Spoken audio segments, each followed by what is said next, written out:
Starting in the early 1990s, the U.S. Department of Housing and Urban Development sponsored a residential mobility demonstration, a randomized experiment called Moving to Opportunity.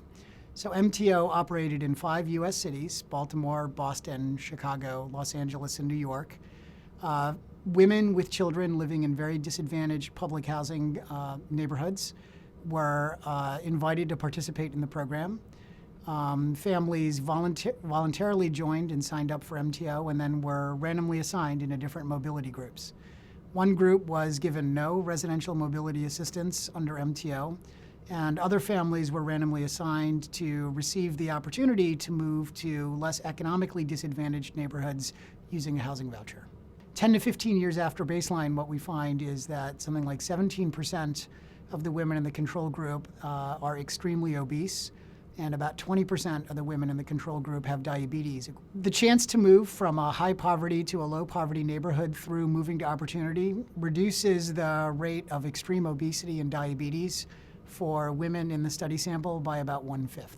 Previous researchers have looked at this question of neighborhood effects on health outcomes and have raised 4 candidate explanations for why neighborhoods might affect obesity and diabetes.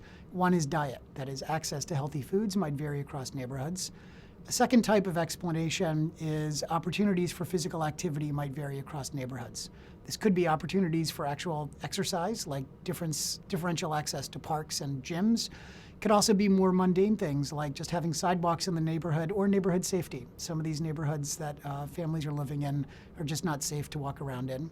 A third kind of explanation that people have focused on is the possibility that access to medical care might vary across communities. And a final sort of explanation is that psychological stress, levels of psychological stress might systematically differ across neighborhoods for reasons like neighborhood safety. There's growing concern within the medical community that stress might change diet, might change exercise patterns, and might affect metabolism. We spend a huge amount on healthcare in the United States every year. I think one of the things that our study raises is the possibility that over the long term, well-targeted interventions at improving neighborhood environments might be cost-effective complements to medical care in reducing obesity and diabetes.